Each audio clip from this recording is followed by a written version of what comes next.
네, 안녕하세요. 뉴탐스러운 한국사 담당하는 큰별쌤 최태상입니다. 네. 자, 일제강점기 사회 변화를 공부하는데 제가 그 앞에 그 핵심 개념을 공부할 때 이제 일제강점기 끝이다! 이제 라고 이제 설명을 드렸는데 여러분들, 원래는 끝이어야 되는데 그 뒤쪽에 조금 이렇게 붙는 내용이 좀 더 있더라고요. 그러니까 여러분들 끝은 아니니까 좀 더 가야 돼요. 그렇게 여러분들이 이해하시면 되겠습니다. 핵심 개념도 좀 더 둘러볼 것들이 있고, 아직은 제 심정에서는 일제강점기 빨리 벗어나고 싶어서 그런 마음이었는데 좀 더 있으니까 여러분들 따라오세요. 자, 어쨌든 이번 시간은요 일제강점기 그 사회 변화, 좀 이런 것들 한번 좀 살펴보도록 할게요. 사실 이 파트는 제가 앞에 그 핵심 개념 시간에 설명드렸지만 상당히 좀 이렇게 다루기에 좀 이렇게 민감한 그런 부분이기도 해요. 왜냐면 자칫하면 또 이 식민지 근대화론 쪽과도 연결될 수 있는 그런 또 소재도 다분히 있기 때문에 조금 조심스럽게 이제 이렇게 언급하는 어떤 그런 부분이 아닐까라는 그런 생각이 듭니다. 뭐 제가 교과서를 제가 쓰기 때문에 이번에 논의를 굉장히 많이 했어요. 논의를 많이 해가지고 이걸 어떻게 우리가 서술을 할 것이냐에 대해서 굉장히 고민이 많았던 그 고민의 흔적이 굉장히 많이 남아 있었던 그런 부분이라서 제가 말씀을 드리는 겁니다. 그러니까 여러분 너무 깊게 안 들어오셔도 돼요. 그냥 여기서 중요한 내용들 몇 가지만 좀 공부하시군요. 그 당시에는 그런 것들, 그러한 또 사회의 그러한 또 삶의 모습들이 있었구나. 이 정도만 여러분들이 기억하시면 되겠습니다. 됐죠? 자, 갑니다. 자, 일제강점기의 사회 변화 한번 살펴보도록 하겠습니다. 요건 중요해요. 농민운동과 노동운동은 중요합니다. 사실은 뭐 제가 아까 핵심 개념 설명드렸지만 앞에서 이 농민운동과 노동운동은 사실 여기에 배치하는 것보다는 좀 앞쪽으로 가서 1920년대, 30년대 그 국내 민족운동 있잖아요. 거기서 설명하는 게 좀 더 깔끔하게 이렇게 떨어져요. 떨어지는데 이제 갑자기 또 이게 또 나온 거죠, 지금. 그죠? 그 여러분들 선배들이 공부했던 교과서 있잖아요. 여러분 선배들이 공부했던 교과서는 그 시기별로 이렇게 구분이 돼 있어요. 1910년대, 20년대, 30년대, 40년대. 그런데 이제 여러분들 교과서는 또 이 부분이 좀 이렇게 막 섞여졌더라고요. 섞여져서 조금 여러분들 좀 헷갈릴 수도 있겠다라는 생각이 드는데 어쨌건 뭐 그런 것들은 제가 정리해 드릴 테니까 염려하지 마시고 따라오시면 됩니다. 자, 농민운동입니다. 농민운동은 여러분들 뭘 하는 걸까요? 소작료를 인하하라 뭐 이런 것들을 주장하겠죠. 그죠? 노동운동은 임금을 인상하라 뭐 이런 거 하겠죠. 주로 그 쟁의라고 하면 파업, 스트라이크라고 하죠. 이 쟁의를 통해서 표출되는 어떤 그런 것들인데 이런 운동을 좀 주도적으로 이끌었던 세력이 있다면 사회주의 세력이 되겠습니다. 뭐 사회주의 세력에서 늘 주장하는 건 뭐냐면 혁명을 통해서 자본가 세력을 타도하고 노동자 세상을 만들자는 거지 않습니까? 이제 그러기 위해서 이제 자본가 세력과 또는 지주 세력과 맞서 싸우는 쟁의 이런 것들을 이끌고 나갈 수밖에 없는 것이죠. 그죠? 그런 것들 이제 이해하시면서 접근하시면 되겠습니다. 자, 농민운동 배경 볼게요. 토지조합사업 1910년대죠.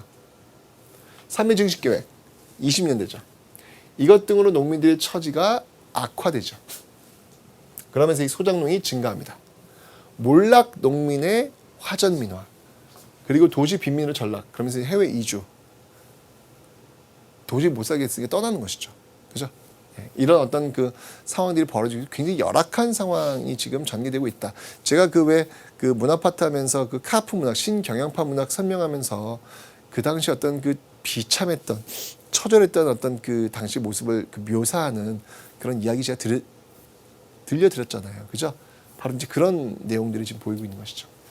자, 농민의 각성, 3.1운동 이후 소작인 조합이 결성이 많이 됩니다. 그 농민조합들 이런 것들이 많이 만들어지면서 농민운동이 전개되는 거예요. 자, 그러면서 1920년대 농민운동 보도록 하겠습니다. 특히 이제 3.1운동 이후에는 여러분 사회주의 유행을 하면서 그 사회주의가 또 이제 결합이 되어서 그 운동이 더욱더 커지는 그런 모습도 있는 것이죠. 자, 소작증이 소작료의 인하, 그 다음에 소작권 이동 반대 이런 것들 이제 요구하는 것이죠. 그러니까 왜 이런 게 나오냐면 여러분들 토지 조사 사업을 통해서 농민들의 경작권이 부정이 되잖아요. 그죠? 농민들의 경작권이 부정이 되면서 농민들이 계약직으로 전락이 되는 것이죠. 그러니까 지주가 마음대로 소작권을 이동시키는 거예요. 뺐다가 이동시켰다가 집어넣었다가 이런 것들을 하면서 지주의 권한은 강화되고 소작농들의 위치는 더욱더 약화되는 것이죠. 이제 그런 것들을 지금 하지 말아달라는 거죠. 그죠? 그 대표적인 소작쟁이로서 바로 이 암태도 소작쟁이가 있다. 1923년도네요. 소작쟁이가 대표적이다라는 거 기억하시면 되겠습니다. 자, 바로 이러한 어떤 그 소작 운동이 1927년 되면요, 드디어 조선농민총동맹을 결성케 합니다. 조선농민총동맹은요, 전국적 단체예요. 조직적인 농민운동을 전개하기 위한 그런 조직이 만들어졌다. 이거 기억하시면 되겠습니다. 자, 그런데 이렇게 전개되었던 1920년대 소작류 인하라든지 소작권 이동 반대를 외친, 어떻게 보면 여러분들 상당히 좀 1920년대의 그 소작 증의는 상당히 어떤 생존권 투쟁, 그죠? 생존권 투쟁에 좀 더 근접해 있다라고 볼 수 있어요. 그런데 30년대 와서는요, 그 양상이 좀 달라집니다. 자, 30년대 오면요, 혁명적 농민 조합 운동을 주도적으로 합니다. 사회주의 계열의 투쟁, 제국주의 타도와 농민의 토지 소유 실현을 주장하는 거예요. 자, 1920년대는 소작료를 인하해달라고 했는데 이제 30년대 와서는 토지를 분배하라 이렇게 나오는 거예요. 소작료 인하와 토지 분배, 이거는 뭐 질적으로 다르죠. 질적으로. 그죠? 토지를 분배하라. 더욱더 강하게 나오는 것이죠. 그리고 그 기저에는 바로 반일, 제국주의 타도를 지금 들고 나오는 거예요. 혁명을 지금 요구하는 겁니다. 자, 이러면서 1930년대니까 쉽게 얘기한다면 좀 더 과격해졌다고 보시면 되는 것이죠. 과격이라는 단어를 여기다 쓴 게 좀 적합한가라는 생각이 드는데, 어쨌든 20년대처럼 이렇게 경제적 투쟁이라는 어떤 그런 좀 그 규모가 좀 적은 어떤 목표 지향점이 좀 적은 그런 것이라면 30년대 와서는 굉장히 큰 혁명을 지금 목표로 삼고 있는 그런 조합운동이 지금 전개되고 있다라고 하는 그 차이점. 20년대의 쟁의와 30년대의 쟁의를 꼭 비교를 해놓으셔야 됩니다. 아시죠? 노동운동을 볼까요? 자, 노동운동 그 배경. 왜 노동운동이 1920년대 이후에 그렇게 활발하게 전개되었을까? 그 이유는 회사령 철폐입니다. 자, 1910년대에 회사령이 만들어졌어요. 허가제였죠. 1920년대 와서 허가령이 없어집니다. 이제 회사령이 없어집니다. 신고제로 지금 전환되죠. 자, 이러면서 공장을 세우기가 편해졌죠. 편해졌어요. 회사를 세우는 게 편해지는 거니까 그냥 세우고 신고만 하면 되는 거니까, 그 말은 건 뭐냐면 그 공장에서 일하는 노동자 숫자가 더욱더 많아진다는 얘기죠. 공장 수가 많아지니까 노동자 수도 많아지겠죠. 바로 그 회사령 철폐에 따라서 기업 수가 늘면서 노동자 수가 증가하는 겁니다. 한국인 노동자의 열악한 환경, 저임금, 장시간 노동, 민족 차별이야 말할 것 뭐가 있겠습니까? 식민지 백성이 겪게 되는 그 아픔일 텐데요. 사회주의 확산에 따른 노동자 의식의 고양. 이제 사회주의 어떤 확산에 따라서 노동자가 세상을 바꿀 수 있다. 이런 어떤 그 생각들을 하게 되는 것이죠. 1920년대 노동운동을 볼게요. 자, 노동단체 결성됩니다. 조선노동총동맹. 아까 조선농민총동맹이 있었잖아요. 노동운동 쪽에서는 조선노동총동맹이 있습니다. 둘 다 1927년이네요. 1927년에 조선농민총동맹도 만들어지고 조선노동총동맹도 만들어지고 있습니다. 전국적인 조직이라는 얘기죠. 자, 노동쟁의, 임금 인상하라, 노동시간 단축하라, 노동조건 개선하라 라는 생존권 요구 투쟁, 이것도 역시 마찬가지로 농민운동과 유사한 모습을 지금 보이고 있습니다. 그죠? 생존권 요구 투쟁. 대표적인 어떤 그 쟁의로서는요, 바로 이 원산총파업. 원산총파업 1929년이죠. 바로 광주학생 항일운동이 일어난 그 해 1929년에 원산총파업이 일어났습니다. 자, 1930년대로 가볼게요. 자, 아까 제가 농민운동을 이야기할 때 1920년대와 30년대는 좀 질적으로 다른 운동의 방향성을 보이고 있더라 라고 설명을 드렸죠. 자, 1930년대로 가봅니다. 병참 기조화 정책으로 일본 자본의 침투가 본격화됩니다. 노동 조건은 더욱더 악화되죠. 자, 그러면서 여기도 지금 마찬가지로 혁명적 노동조합 운동이 전개되네요. 아까 농민운동도 지금 혁명적 농민조합 운동이었죠. 여기도 지금 마찬가지로 지금 노동운동도 혁명적 노동조합 운동이 전개됩니다. 아, 그러니까 공통점이 있네요. 1920년대는 생존권 투쟁이었다면 1930년대 이후는 혁명적 농민조합 운동이군. 자, 일제히 탄압으로 합법적인 노동운동이 불가능해지면서 비합법적 조직의 형태로 쟁의를 전개합니다. 아니, 당연하겠죠. 일본이 혁명하자는 세력을 가만히 냅두겠습니까? 엄청 탄압하겠죠. 그러니까 지하로 들어가는 거예요. 지하로 들어가서 숨어서 비밀 결사식으로 활동하는 그런 조합 활동을 하는 모습들이 나타나더라. 이게 이제 20년대와 30년 차이점이에요, 여러분들. 20년대는 그래도 조금 이렇게 합법적 공간에서 지금 싸울 수 있는 어떤 그런 거였다면 30년대는 그런 공간마저도 지금 존재하지 않는 것이죠. 그렇죠? 그 구분을 꼭 여러분 해놓으셔야 됩니다. 자, 이번 이제 문학과 예술, 체육 활동을 한번 보도록 하겠습니다. 1910년대는 주로 계몽주의적 작품, 요런 것들은 사실은 구한말, 애국계몽운동 그 시기 어떤 그 성향이라고 할까요? 그런 것들이 계속 1910년대에 이어지고 있다. 이렇게 보시면 되겠습니다. 최남선의 소년, 청춘 등의 잡지가 발간되었고요. 신채시 발표됩니다. 요 바로 이 최남선의 소년이라는 요 잡지에 바로 최남선의 그 최초의 신채시, 해에게서 소년에게가 이제 실리게 되는 것이죠. 그렇죠? 자, 그리고 이광수의 그 소설 무정. 근데 이제 신채신 여러분들 이거 1910년대로 분류를 해놨는데요. 구한말로 이렇게 좀 분류를 해놓은 일제강점기라기보다는 구한말로 이렇게 분류를 해놓은 게 좀 더 교과서식으로 표현할 수 있습니다. 여기까지가 그렇고요. 이제 이광수의 소설 무정, 요게 이제 1910년대로 좀 이렇게 나오는 게 좀 더 합리적이지 않을까라는 생각이 드는데, 어쨌건 이 근대 소설의 어떤 그 발전을 주도했다. 진정한 근대 소설의 출발이다. 뭐 이렇게 이야기하기도 합니다. 예, 이광수의 무정. 제가 개념 시간에 설명드렸잖아요. 이 똑똑한 천재가 이런 모습을 보인다고요. 그죠? 자, 20년대로 가봅니다. 20년대 초반을 가면 동인지, 그러니까 뜻이 맞는 사람들끼리 모여가지고 어떤 그 작품을 싣는 것이죠. 창조, 폐허, 백주 등의 어떤 그런 동인지가 이제 가능되었고요. 이런 것들 이제 순수문학을 추구해요. 그런데 이런 순수문학에 대한 반발일 수 있겠죠. 1920년대 중반으로 오면요, 조금 더 다른 모습들이 나타나는데, 우선은 김소월, 한용운의 민족 고유 정서를 바탕으로 식민지 현실을 표현하는 그런 시도 등장을 하고요. 특히 주목할 게 뭐냐면 바로 이 신경영파 문학입니다. 신경영파 문학, 사회주의의 영향으로 그 식민지의 계층적 모순을 비판하며 무산계층의 계급의식 고취를 문학의 역할로 인식, 카프를 조직합니다. 그러니까 무산계급, 여기서 이야기하는 그 지금 있죠, 무산계층, 그 무산계층, 그러니까 정말 노동자 농민들 얘기하는 거예요. 그 노동자 농민들이 정말 힘든 삶을 살고 있는 모습들을 고발하는 거예요. 고발하는 것이죠. 그런 모습들로서의 1920년 중반 신경영파 문학이 유행하였다. 이제 이런 것들은 여러분들 사회주의 사상과 연결해서 보시면 돼요.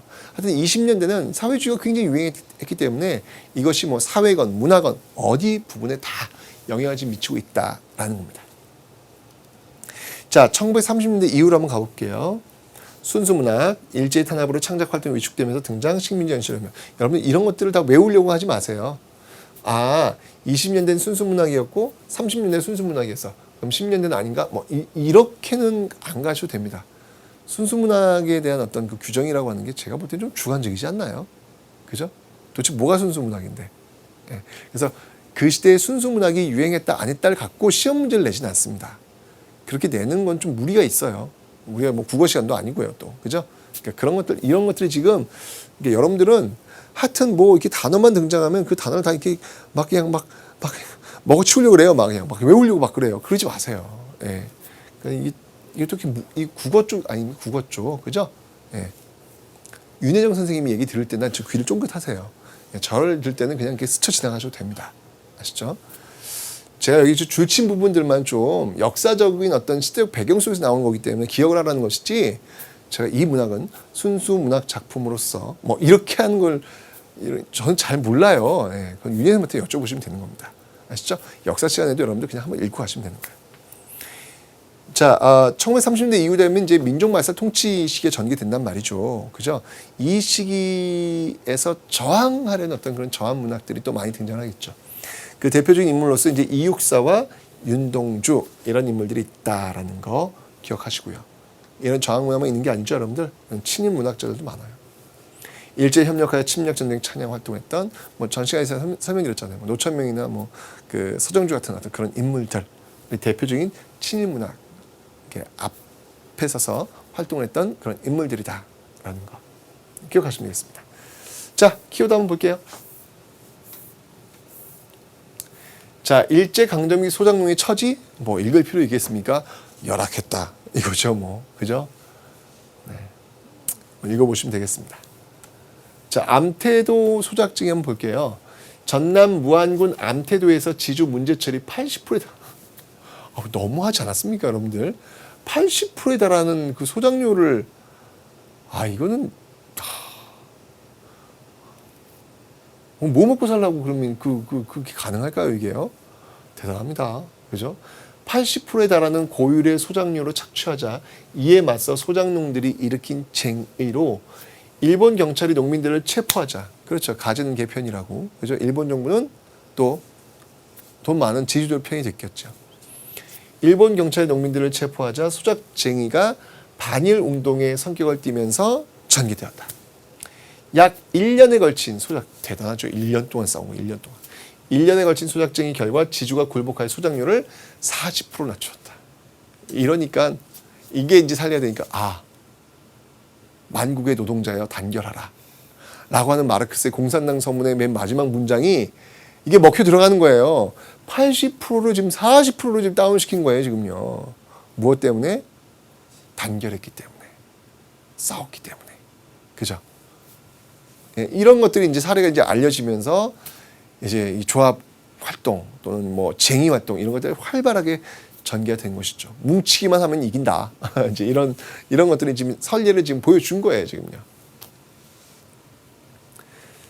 자, 조선 노농 총동맹은 뭐 한번 읽어보시면 되고요. 이제 요게 이제 조선 노농 총동맹이 이제 분리가 돼요. 1927년에 조선 농민 총동맹, 조선 노동자 노동 총동맹 이런 식으로 분리가 되는 겁니다. 읽어보시면 되고요. 자, 카프 나왔죠? 자, 조선 프롤레타리아 예술가 동맹의 약자라고 합니다. 박영희, 김기진 등 사회주의 혁명을 목적으로 한 문화인들, 그렇죠?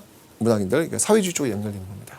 1925년에 결성하였던 이들은 문학을 비롯하여 연극, 영화, 음악, 미술 등 각 분야에서 활동하다. 카프. 자, 이와 관련된 자료 한번 읽어보도록 하겠습니다. 일제강점기 농민의 생활 한번 읽어봅시다. 어떤데 과연. 지주에 대한 소작인의 불평과 불만은 가는 곳마다 없는 곳이 없다. 그러한 가운데 문경군은 더욱 심한 것 같다. 이전에는 지세도 지주 측에서 부담할 뿐만 아니라 소출을 반반씩 나누어주는 반분작을 마다하고 도조로 하여 주기를 희망할 만큼 후하였는데 지금에 와서는 오히려 그 반분작을 바랄 수도 없다고 한다. 자, 이게 지금 여러분들 조선시대 때 제가 설명드렸던 그런 부분이에요. 조선 후기 기억나세요? 조선 후기, 조선 전기부터 이어졌던 통상적인 어떤 지대의 지대는 어떻게 나누냐면 타조법이라고 그랬죠. 즉 타작할 때 생산량의 반반을 나누는 것. 그리고 토지세, 국가에 내는 세금이잖아요. 그건 누가 내는 거예요? 지주가 내는 거잖아요. 그죠? 자, 그런데 이제 이런 것들 말고 도조는 뭐냐면 내가 계약을 하는 거예요. 내가 얼만큼 줄 테니까 그거 지주 갖고 나머지 다 내가 갖겠소. 이렇게 하는 거였죠. 이제 그런 것들을 좀 더 바라는 모습들이 조선후기에 나타난다고 제가 이야기했잖아요. 그런데 일제강점기 오면요. 그냥 타조법이라도 하면 좋겠다. 근데 타조법도 안 된다는 그런 걸 지금 보여주고 있는 거예요. 너야 굶어 죽든 말든 내 배만 부르면 그만이라는 셈으로 한 번 매겨놓은 토지는 수확이 좋든 나쁘든 조금도 감해주지 않고 그대로 받아가는데 작년 같은 흉년에도 불벼락같이 받아갈 것을 받아가고야 말았다. 원성의 표적이 되는 것은 대부분 일본인 지주들이다. 예전에는 비교적 후하던 조선인 제주들도 불과 몇 해 동안에 돌변하여 소작인에게 가혹한 태도를 취하게 된 것도 일본인 지주가 생긴 후부터라고 한다. 이게 지금 동아일보 1925년도예요. 25년도, 20년대의 어떤 그 내용입니다. 좀 더 읽어보죠. 26년도 기사네요. 농사 지은 것은 다 소작료로 지주에게 빼앗겨버리고 살 곳이 없어 떠나갑니다.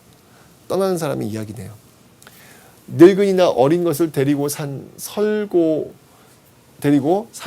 물 서른 곳으로 가는 것이 좋아가는 것이 아닙니다. 금년에 지은 농사는 변면치 못하게 되었으나 그나마 지주에게 전부 빼앗기고 보니 먹을 것이 있겠습니까? 그렇게 떠나는 거예요. 아, 정말 가슴 아픈 어떤 그런 내용들이네요. 자, 일제강점기 한국 노동자의 생활 한번 볼게요. 자, 노동 시간입니다, 지금.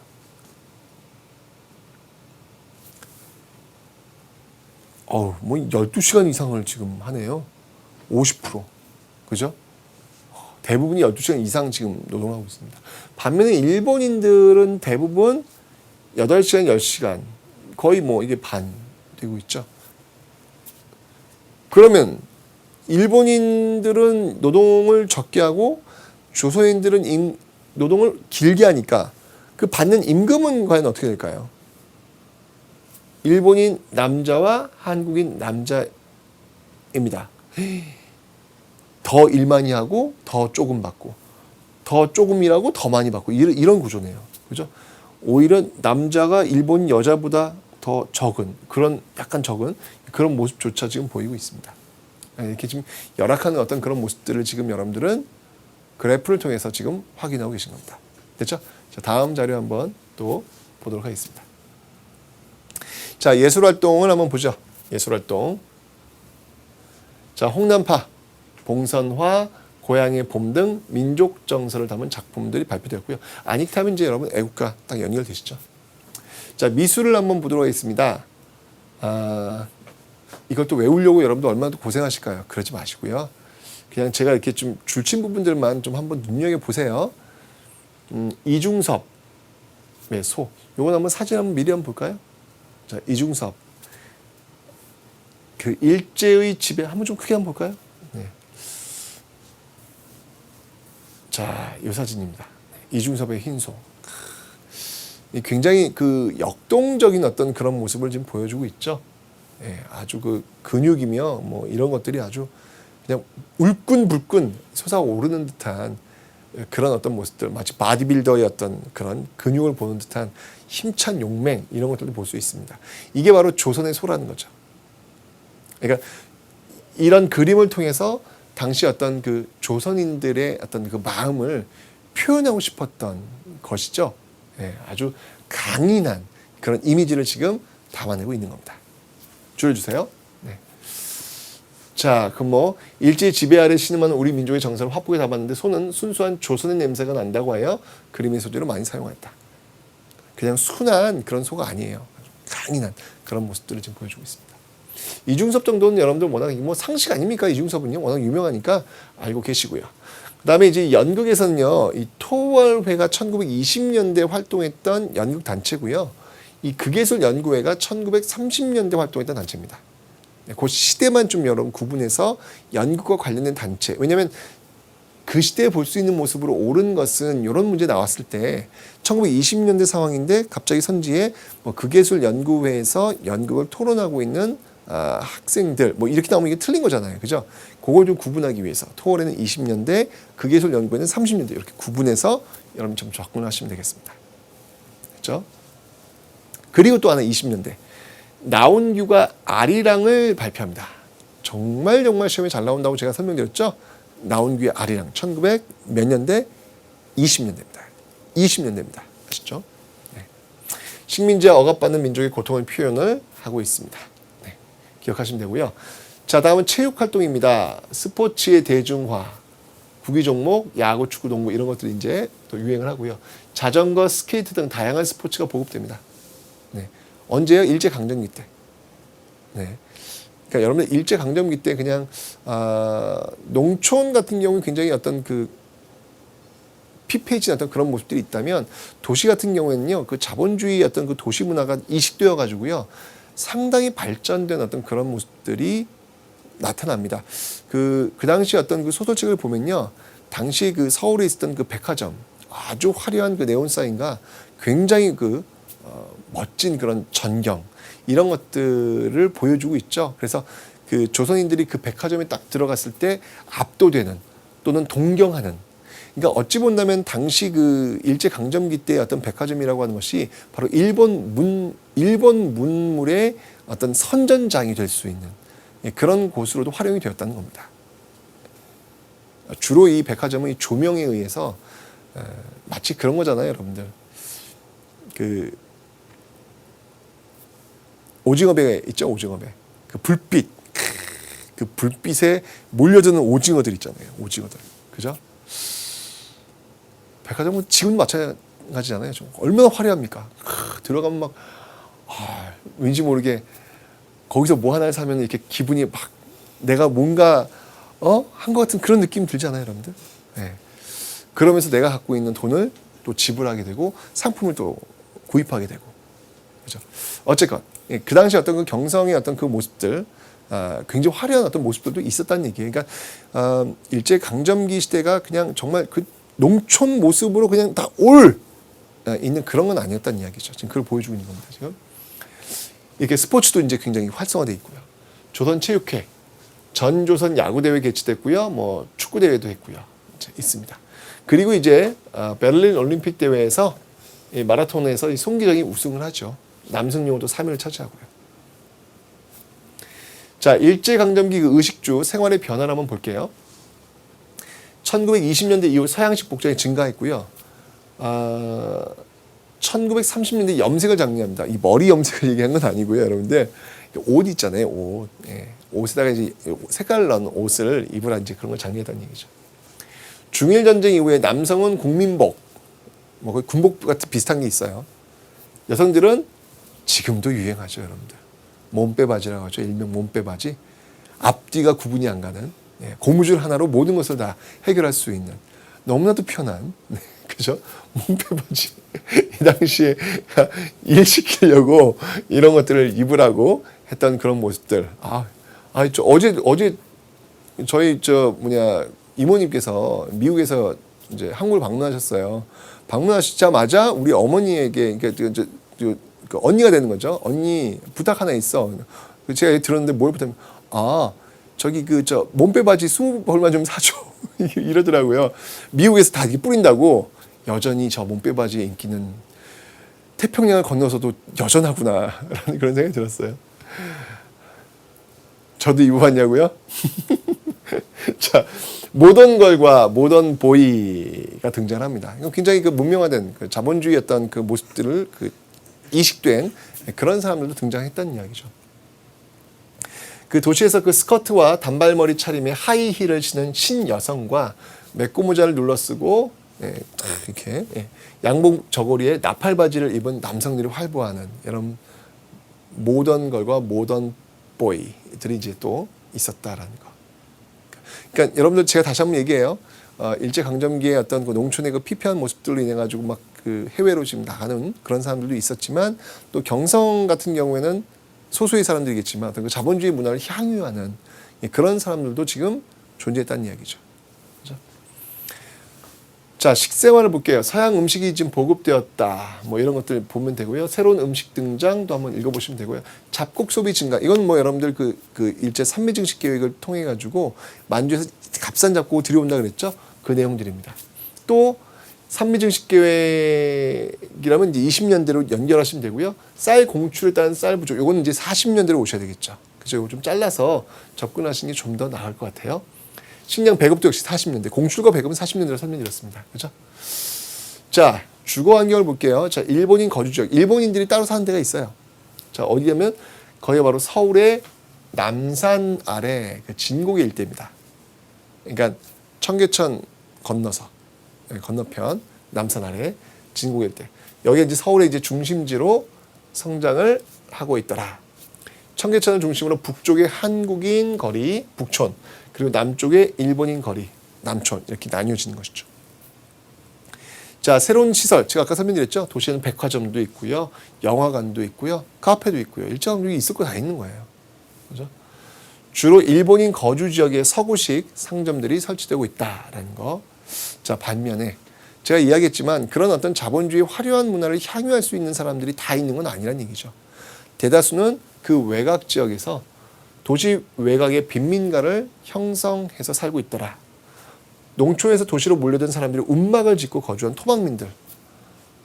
이 뭐 그냥 이렇게 지프로 이렇게 대충 만들어서 마치 그 신석시대 움집처럼 말이죠. 그렇게 살고 있는 어떤 그런 빈민가가 형성되었다는 얘기죠. 문화주택과 여기 영단주택이 있는데요. 문화주택은 상류층 집안이고요. 영단주택은 하류층. 이렇게 나뉩니다. 영단주택은 이제 일본식의 한국식 온도를 가미했고요. 문화주택은 2층. 이렇게 딱 양옥집으로 해가지고 현관, 욕실, 응접실, 화장실, 침실 이런 것들이 지금 설비가 되어 있는 것. 뭐 이런 정도를 여러분들 한번 상식적으로 보시면 돼요. 이거 뭐 그렇게 시험 문제로 내긴 좀 그래요. 그냥 한번 읽어보시면 되겠습니다. 됐죠? 자, 키워드가 뭐인지 한번 볼게요. 이거 아까 봤고요. 자, 모던 걸과 모던 보이가 나옵니다. 일제강점기에 유행하던 말로 주로 새로운 문물을 받아들이고 최첨단 유행을 추구하는 사람들을 가리킨다. 모던 걸들은 구두와 양산, 손가방, 손목시계로 탁 치장하고 다녔다. 치마가 예전에 비해 짧아 언론의 비판을 받곤 했다. 치마 짧은 거는 옛날이나 지금이나 참 다들 이렇게 뭔가 한편씩은 이렇게 좀 꺾어 바라보는 그런 시선들이 존재하는 것 같아요. 그죠? 왜 그럴까요? 네. 언론인들 대부분이 그 글 쓰는 사람들이 남자들이라서 그런가? 네. 자, 모던 보이들은 양복을 차려입고 머리를 짧게 잘랐으며 넥타이를 메고 구두를 신고 다녔다. 이런 여기 지금 있네요. 모던 보이 여기 나팔바지 남자. 네. 모던 보이 조선일보에 나왔던 그런 겁니다. 그렇죠? 자, 이와 관련된 자료 한번 보도록 하겠습니다. 아리랑입니다. 이건 정말 중요합니다, 여러분들. 아리랑은 정말 시험에 잘 나오기 때문에 꼭 기억하셔야 돼요. 한번 읽어볼게요. 영화가 시작되면 아리랑의 주제가와 함께 개와 고양이라는 자막에 이어서 변사의 해설이 시작된다. 옆에서 이제 그 영화 화면 나가고 옆에서 설명하는 거죠. 평안을 노래하고 있던 백성들의 오랜 세월에 쌓이고 쌓인 슬픔의 시를 읊으려고 합니다. 서울에서 철학 공부를 하다가 3.1운동의 충격으로 미쳐났다는 김영진이란 청년은 쭉 가는 거예요. 여러분 울지 마십시오. 이 몸이 삼천리 강산에 태어났기에 미쳤고 사람을 죽였습니다. 지금 이곳을 떠나려는 이 영진은 죽음의 길을 가는 것이 아니라 갱생의 길을 가는 것이오니 여러분 눈물을 거두어 주십시오. 변사의 해설과 함께 영진이 일본 순경에 끌려가고 주제가 아리랑이 흐르면서 낙이 내린다. 뭐 엄청나게 많은 사람들을 울렸다는 그 마지막 엔딩 장면이네요. 그렇죠? 몇 년대죠, 여러분들? 20년대. 1926년 꼭 기억해 주세요. 자, 일본인 거주 지역의 확대입니다. 명동이네요, 명동. 네, 서울 명동. 자, 삼천리에 보면요, 경성 전체의 상가를 보면 남북의 양촌, 남쪽엔 북촌, 남촌 얘기하는 거죠. 남북의 양촌으로 그 경계선이 너무 분명히 된 지 오랜 일이다. 청계천을 개점으로 해가지고 나뉘어진다는 얘기죠. 그러나 시간이 지나면서 그 경계선이 점점 북쪽으로 다가감을 매년 깨달을 수가 있다. 이 말은 뭐예요? 그 남촌이 확대되고 있다는 얘기죠. 이 말은 일본 사람이 지를 치고 있는 남촌 상가의 구역이 조선인 상점의 집합체인 북촌으로 확대되어 간다는 말이다. 이와 같이 남촌 상가가 확대됨에 따라서 조선 사람들의 상점은 동대문, 서대문 쪽으로 밀리며 또 그 수가 줄어들 뿐이라는 결과를 나타내고 있다.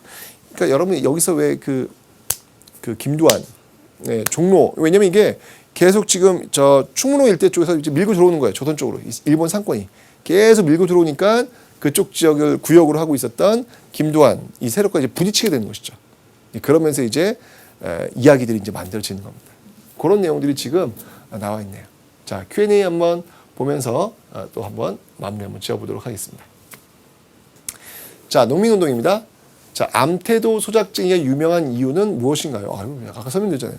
80%를 40% 그냥 탁 내리쳤던 것. 이거는 그 쟁의의 어떤 그 선례가 되는 거기 때문에 굉장히 그 중요한 그런 의미를 갖고 있다라는 거 기억하시면 되고요. 자, 원산 총파업. 아까 농민들이 전개했던 그 소작쟁이의 대표적인 건 암태도 소작쟁이가 있고, 그 다음에 노동쟁이의 대표적인 건 원산부두 노동자 총파업이 있다라고 설명드렸는데요. 자, 요거 한번 이 한번 읽어볼까요? 1928년 영국인이 경영하고 대다수 간부가 일본인인 석유 회사에서 일본인 현장 감독이 한국인을 구타한 사건이 일어난 거예요. 자, 노동자는 이에 항의하면서 파업에 들어갑니다. 회사 측은 오히려 노동자들을 탄압합니다. 원산노동연합회는 1929년 1월 총파업에 돌입하였다.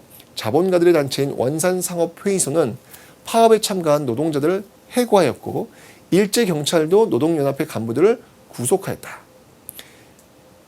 이러한 소식이 전해지자 전국 각지에서 성금이 들어오고 외국에서도 격려 전문을 보내 노동자들의 국제적 연대를 보여주었다. 이게 여러분들 이 파업이 성공하려면 자 지금 보세요. 해고시켰잖아요. 그죠? 그럼 그 자리에 다른 노동자들을 지금 앉힌다는 얘기인데 그 다른 노동자들이 들어가면 안 되겠죠. 단결을 해야 되니까 같이 안 들어가야 돼서 완전히 스탑을 시켜버리는 거예요. 스탑을 시키면서 장기전에 가는 거죠. 네. 그 장기전으로 갈 때 연대가 필요하다는 얘기죠. 그 연대를 하기 위해서 지금 성금을 모았다는 얘기예요. 버티라는 이야기죠. 예, 버티면 이긴다는 이야기죠. 이제 그런 이야기를 지금 하고 있는 겁니다. 4개월 동안 지속된 원산 총파업은 결국 일제의 탄압으로 실패했지만 노동자와 시민이 일제 및 일본인 자본가에 맞서 오랜 기간 당당하게 맞선 일제강점기 최대 규모의 파업으로 1930년대 노동운동에 큰 영향을 줬다. 이게 1929년도에 벌어진 거니까요. 그죠? 네. 자, 이렇게 해서 여러분들 지금 우리 한번 그 Q&A까지 한번 살펴봤고요. 자, 이와 관련된 문제 지금부터 한번 풀어보도록 하겠습니다. 자, 다음 선언문이 발표되었던 시기 소작인의 요구사항으로 적절한 것을 보기에서 고른 것은 어디 한번 볼게요. 지주는 자본가인데 소작인은 무산자이며 지주는 신사인데 소작인은 노동자이며 지주는 상전인데 소작인은 노예이며 지주는 모든 권위자인 동시에 소작인은 온갖 피압박자이다. 아주 극명하게 지금 선을 그어서 지금 설명을 하고 있어요. 그죠? 현재 소작 지도는 각 지방에 따라 다르지만 대체로 보면 수확한 곡물의 반 이상의 소작료는 상례가 되고 그 밖에도 지세. 원래 이 지세는 토지세잖아요. 이건 누가 내야 되는 거예요? 지주가 내야 되는 거잖아요. 그죠? 그런데 지세, 비료 대금, 수리세, 이건 이제 저수지 뭐 이런 거 이용하는 세금 이런 것들을 일일이 정산하면 소작인의 소득은 0이 될 것이다. 이런 지주가 부담해야 되는 것도 다 소작인이 부담하니까 0이 될 것이다. 조선의 소작인이여 단결하라. 이 문구 또 나오잖아요. 지금 그죠? 네. 조선노동공제의 선언이 지금 나오고 있습니다. 자, 그러면 지금 20년대예요. 지금 20년대. 이 시기 소작인의 요구사항으로 적절한 것을 한번 보기에서 골라볼게요. 자, 기억. 토지 조사 사업을 멈춰라. 토지 조사 사업은 이거 10년대잖아요. 그죠? 틀렸습니다. 다음요. 고율의 소작료를 인하하라. 가능하죠. 니은 맞죠? 그죠? 다음 디귿. 농민의 영구 경작권을 보장하라. 경작권은 여러분들 그 토지 조사 사업에서 부정되었잖아요. 그죠? 그러니까 틀렸고요. 다음 리을. 수리 조합비를 소작인에게 떠넘기지 말라. 지금 여기 뭐 수리세 이런 게 나오잖아요. 지금 그죠? 맞는 내용입니다. 리을입니다. 그런데 정답은 니은 이렇게 지금 출제자는 지금 의도를 했는데 사실은 이게 농민의 영구 경작권을 보장하라라고 하는 게 틀렸나? 이건 좀 고민이 돼요, 사실은요. 왜냐면 네, 출제자의 의도는 경작권이 부정된 건 1910년대잖아요. 그죠? 그러니까 이제 이거는 없다라고 판단한 건데 20년대에 이런 것들을 주장하지 않았을까요? 전혀 없었을까요? 글쎄요. 왜냐면 일단 기본적으로 지금 계약직으로 지금 전환되었기 때문에 지금 많이 힘들어 하잖아요. 지금. 그죠? 아니, 지금도 계약직으로 계신 분들이 정규직으로 전환해달라는 얘기 끊임없이 계속 이야기할 수 있는 부분들이잖아요. 그죠? 그래서 농민의 영구 경작권을 보장하라는 문구는 틀렸다. 이렇게 딱 단정 짓기에는 조금은 더 고민이 좀 필요하지 않나라는 어떤 그런 생각이 좀 듭니다.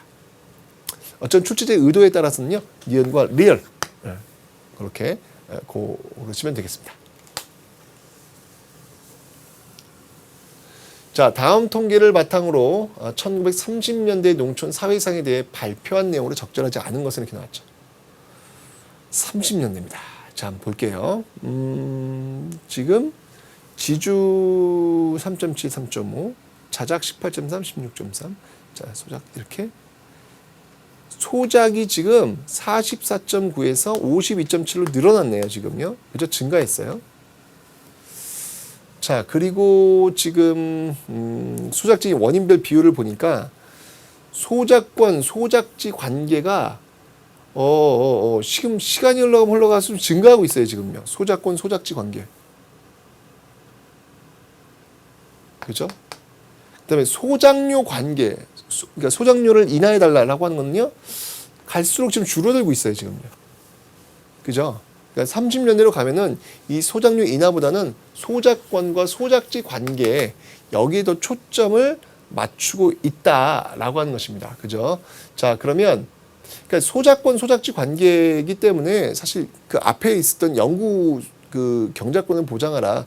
이것도 어떻게 보면 이 맥락에서 볼 수가 있다는 이야기예요, 제 말은요. 자, 갑. 농민의 불만을 무마하기 위해 농촌진흥운동이 추진되었어. 자, 농촌진흥운동은 여러분들 몇 년대에 전개되죠? 30년대죠. 지금 들어오잖아요, 지금요. 가능합니다. 갑 맞고요. 을. 토지를 잃은 농민들이 화전민이나 도시민으로 전락하지. 너무 당연한 거죠. 그죠? 고요. 다음. 자작농에서 자소작농이나 소작농으로 몰락하는 사람이 많았어. 예, 스스로 자기의 토지를 갖고 농사짓는 농민들이 자작농도 하면서 소작농도 하는 거예요. 그러니까 자신들이 갖고 있는 토지로 부족하니까 소작도 하는 거죠. 또는 아예 그냥 자신의 토지를 다 잃어버리고 소작농으로 전락하는 농민이 많았다고 지금 나왔잖아요. 소작농 많아졌잖아요, 지금. 그죠? 맞는 내용이고요. 정. 조직적인 농민운동 전개를 위해 조선농민 총동맹이 결성되었지. 자, 조선농민 총동맹은 여러분들 1927년 그때 이제 결성이 되었습니다. 그죠? 근데 지금 이거는 30년대의 농촌사회상에 대해 발표한 내용이라는 거잖아요. 조선농민 총동맹은 20년대잖아요. 시기가 지금 맞질 않아요. 그죠? 정답은 4번이 되는 거죠. 소작료 인하 요구에서 점차 소작권 이전 반대 투쟁으로 변했잖아요. 이거 좀 변하잖아요. 소작료 관계는 지금 줄어들고 소작권, 그죠? 이런 것들은 지금 증가하는 어떤 그런 모습들. 맞는 내용이죠. 그죠? 정답은 그래서 4번. 네, 시기에 맞지 않으니까 4번을 고르시면 되겠습니다. 그죠? 자, 다음 문제 또 가겠습니다. 자, 자료의 시기에 서울의 모습에 대한 설명을 옳지 않은 것은 이승지 일행이 종로 큰 길을 나서니 화려한 상점은 좌우에 벌려 있고 거미줄 같은 전선은 공중에 얽혀 있으며 전차, 마차, 자전거 등은 오락가락 복잡함을 극하는지라. 시골 늙은이 이승지는 정신이 현황하고, 그러니까 이거 뭐 정신이 없는 거예요 지금요.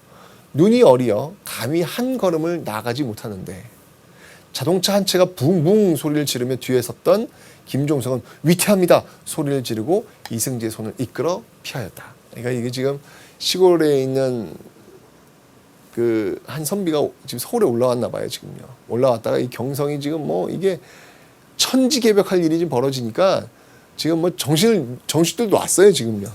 지금 그런 상황이에요 지금요. 그죠? 자, 그러면 이 시기의 모습에 대한 설명을 옳지 않은 거 한번 골라볼게요. 근데 이 시기가 언제예요 이게 이 시기가? 시기가 없지 않아요 여러분들? 그냥 일제강점기네 뭐. 그죠? 일제강점기지 이게 10년대, 20년, 30년대 보여줄 수 있는 키워드는 지금 여기 없어요. 물론 신세계 뭐 이런 걸 갖고 지금 구하라고 할 수는 있겠지만 이건 알 수가 없는 그런 거고 여기서는 지금 뭐 명확하게 여러분들이 공부한 내용을 갖고 접근하기는 좀 어려워 보입니다. 어쩌면 일제강점기라고 하고 한번 가보도록 하겠습니다. 뒤에 또 있나요? 네, 또 있네요. 더 있군요 여기 지금. 그렇죠? 자, 신당리는 왕십리로 가는 큰 길 연변에 불과 얼마 못 되는 초가집을 제외한 전호수 2,700여 호의 절반 이상이 과연 이곳에 사람이 거처할 수 있는가 싶은 토막집들이 나오네요. 그러니까 앞에 있는 이 종로는 지금 막 와! 그런데 왕십리 지역 사시는 분들이 좀 기분이 안 좋으시겠다. 그죠? 물론 지금은 뭐 너무 화려해지고 너무 좋아졌죠. 그죠? 왕십리역 장난 아닙니다. 왕십리역이야말로 제가 보니까 정신줄 놓게 되더라고요. 그쪽에 가니까. 그죠? 네. 근데 이 당시에는 이제 그랬다는 거예요. 하루를 온종일 이리저리 찾아다니다가 벌지 못한 날은 별 수 없이 굶는 것이 일상이다. 요행이 몇십 전 생긴 날은 조한 봉지에 비지 한 덩이를 사들고 토막을 찾아간다. 이런 내용입니다. 자, 토막집도 나오고 있네요. 그죠? 자, 그러면 이 당시 서울의 모습 일제강점기 보도록 하겠습니다. 주로 청계천 남쪽이면 이거 일본인들이 사는 데잖아요. 잘 사는 동네인데 영단주택은 이거는 하류층이라 그랬잖아요. 그죠? 문화주택이나 이제 이런 쪽이 나와야 되겠죠? 이게 1번은 문장이 틀렸네요. 문장이. 답은 1번이네요. 그죠? 농촌에서 이주한 사람들이 빈민가 형성, 중심부에 전기, 전화 등의 기반시설 마련, 변두리 빈민들, 허름한 토막집, 일본인 거주 남촌. 다 맞는 말이죠. 정답 1번 고르시면 되겠습니다. 자, 서술형 볼게요. 출제자의 의도가 좀 의도성이 보이는 그런 거죠. 기억하라는 겁니다.